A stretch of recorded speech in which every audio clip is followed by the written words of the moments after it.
I like the vibes being high going into this series because, like you said, anything can happen at Wrigley, and it will be usually something you don't expect.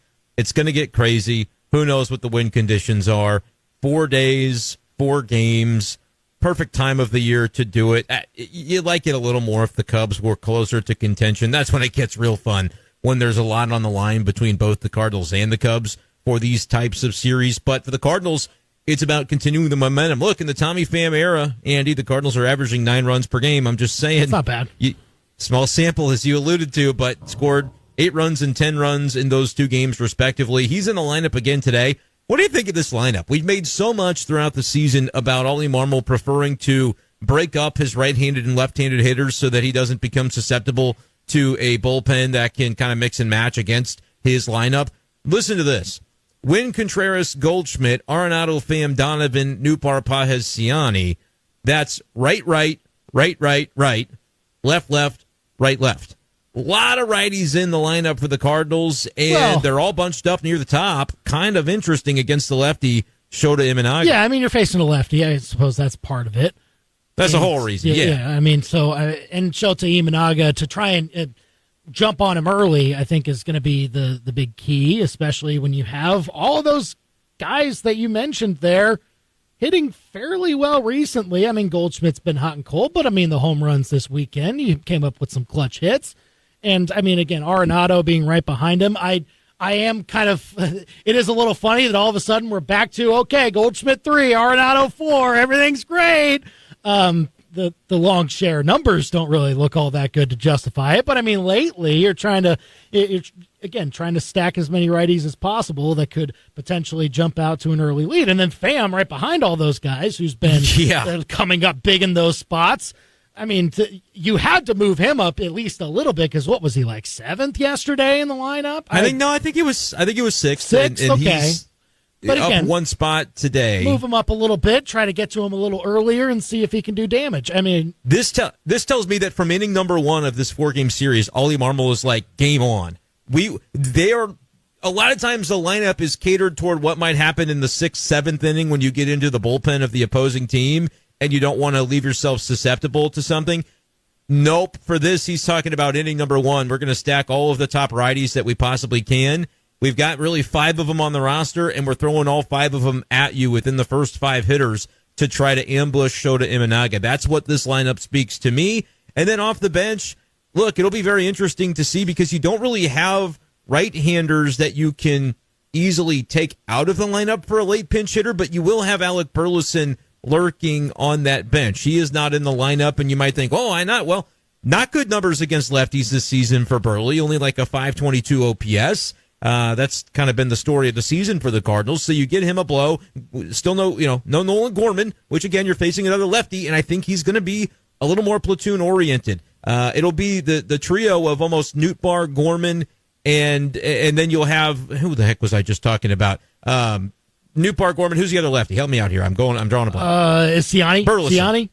No, but I mean, Burleson. Okay, yeah, he's right, almost a little platoon oriented as well because of how his numbers are worse than even Nootbaar's against lefties. As good as Burley has been on the whole, he's crushed righties. So to lean more into the platoon splits, I think, is what Tommy Pham's addition to this roster will allow Ollie Marmol to do.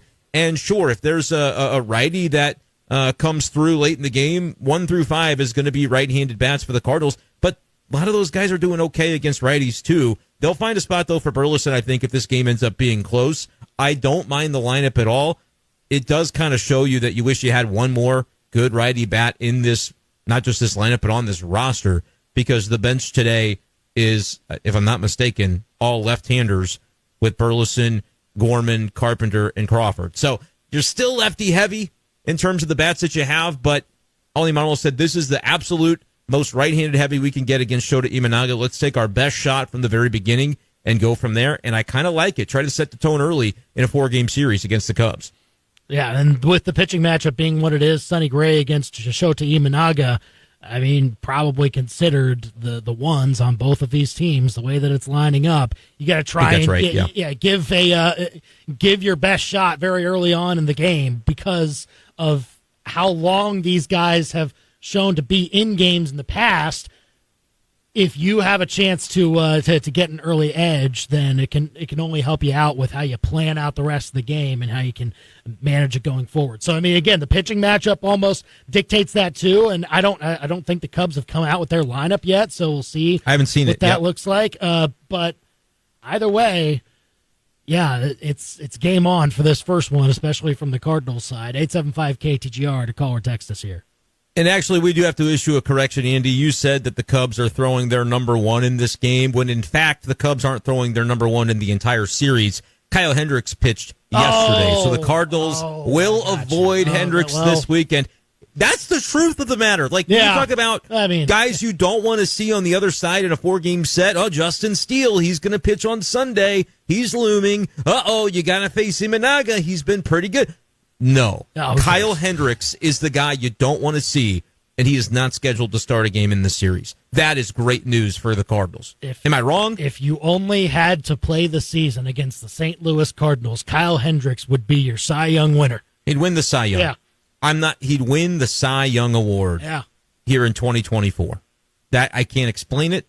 I don't understand it, but it doesn't matter. I accept it for what it is. And I move on with life, and the fact that he's not pitching in this series is, I'm not even saying it in jest. I'm not saying it to make a cheap joke. It's genuinely a benefit to the Cardinals. We keep waiting for the Cardinals to finally get that monkey off their back, and it has not happened the last few times, right? I don't wait for it at this point. I am resigned to it, and I am honestly surprised that the Cubs didn't plan a little better to make sure that Hendricks, because if you could have figured it out, that actually could be an indictment on Craig Counsell. If we're being honest. If they're trying to win games this year, it is an indictment.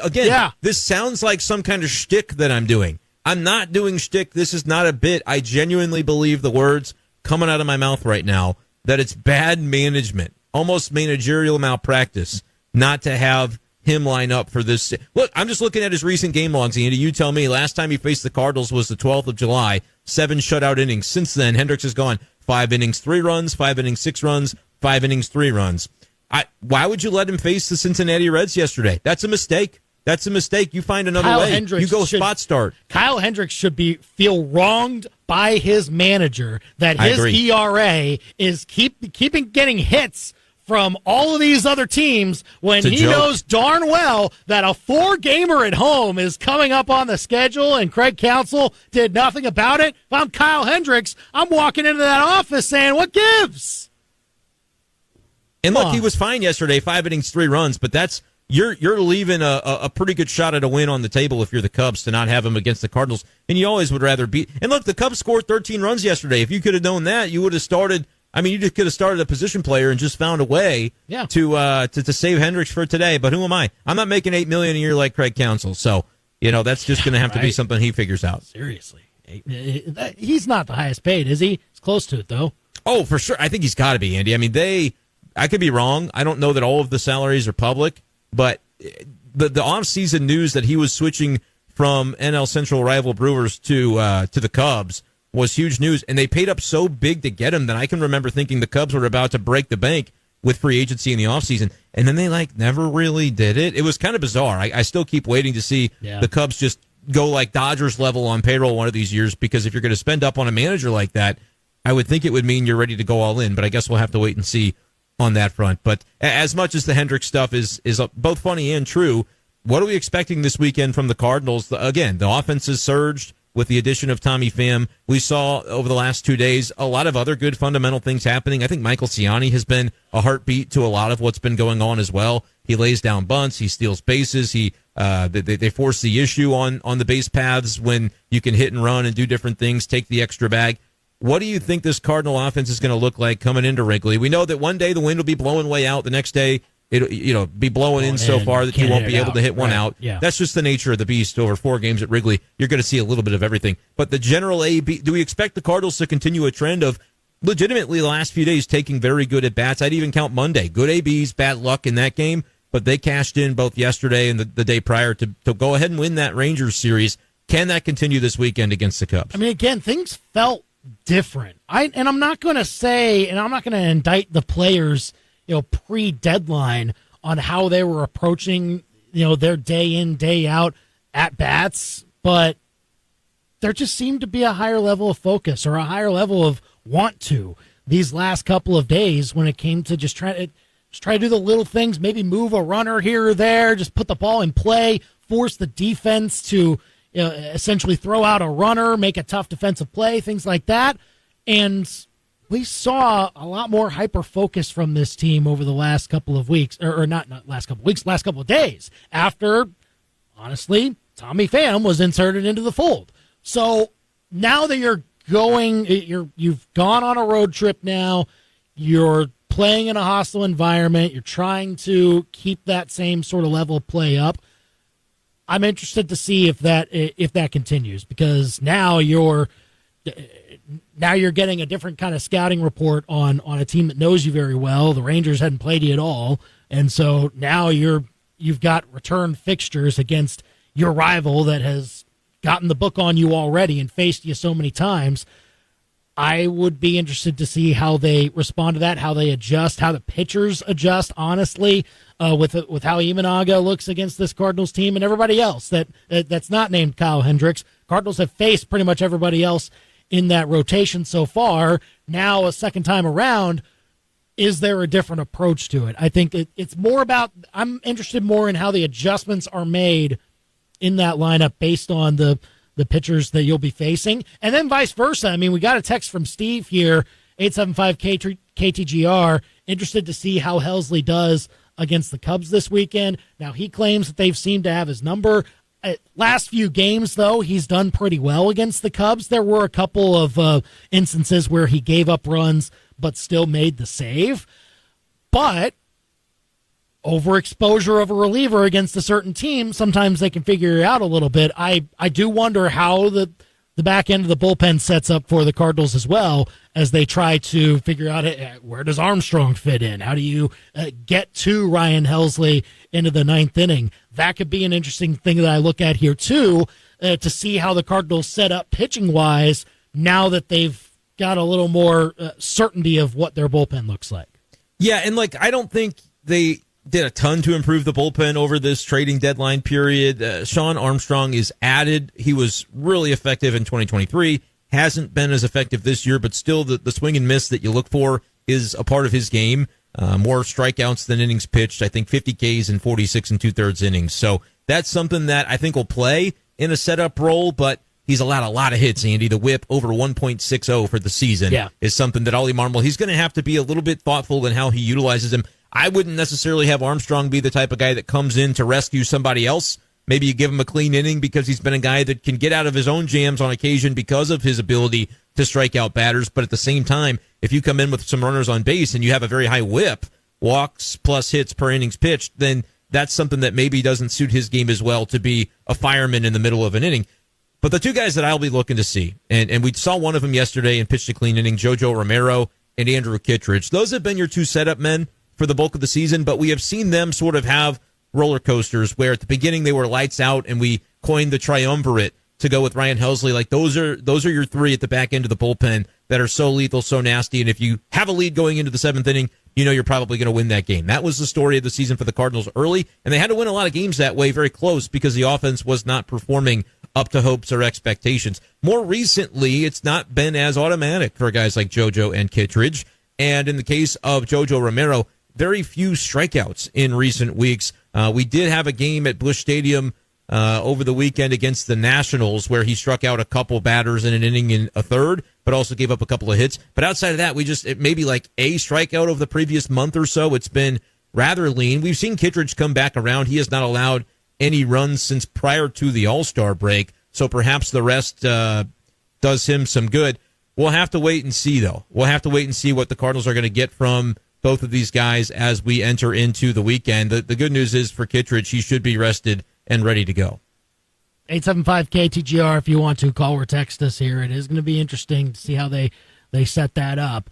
But, I mean, again, tonight with this first game, we saw what Ollie Marmol is setting up with offensively. Do you think they get this done? Do you think they get to Shota Imanaga early in this game? Do you think the game plan pays off? Can I just say, we liked the Ranger series, immediate results, response by having Tommy Pham. if they come out and punch Shota Imanaga in the mouth with that 1 through 5 of right-handed hitters, and they put up a couple runs in the first inning, the vibe change might be more permanent than we first could have realized. This is going to be a big tell to me, Andy, because it's not to say they can't still be a playoff team if they come out and Shota goes 6 innings and gives up a run and shoves it. But if the Cardinals come out again swinging like they mean it, set the tone in a 4-gamer at Wrigley, that's going to feel a certain way, and it's going to feel like maybe this is a thing that's sustainable for this offense. I legitimately think that's why Ollie Marmol's doing it this way. And again, when you don't have a righty on your bench to speak of, why wait around and say, oh, we'll move Tommy Pham down and we'll have Brenden Donovan, we'll cut it up that way. Why? If you've seen the last 2 days what can happen when you come out and punch the opponent in the mouth and you win 8-1, 10-1, you don't need to wait around for what the matchups are going to be in the 7th inning. Game might be over by then. That is the attitude the Cardinals are taking into this, and I kind of wonder if it's unspoken or if there's something that's said going into this series by whether it's a player leader like a Goldschmidt or whether it's an Ollie Marmol that tells the clubhouse just a quick 30 seconds of, hey, here's the expectation. Here's what we're going to do. We're going to go in and punch him in the mouth because this team's going somewhere. Like, I don't know what's going on behind the scenes. I'm obviously not at Wrigley this weekend. I'll be very curious to see what type of tone the Cardinals look to set tonight. And if the lineup itself is any indication, they're going to be ready to go at the top of this game. And if it works, I'm going to be having a hard time not buying into the tone shift being more permanent for this Cardinals team after the deadline. Especially if it continues on into the rest of this series also. If you build up your record a little more and creep up more in those wild card standings, you start to become the team that gets hot in August and September, and then anything's possible. So if the Cardinals can turn themselves into that team that starts to surge at the exact right time when the NL is just asking for somebody to get hot, like everybody's bunched together still, then that could really bode well going forward. But give us your thoughts, Cardinal fans, 875-KTGR, if you want to call or text us here. Ryan texted in, 100% agree with Brenden on Hendricks. I always pick him up in fantasy if he's available and pitching against the Cardinals. Start him. I'm sure Brenden does too. That's a good call, actually. If you ever get the chance. So I don't know what Craig Counsell was thinking on that. Like, numbers don't lie. That's the best way we can put it there.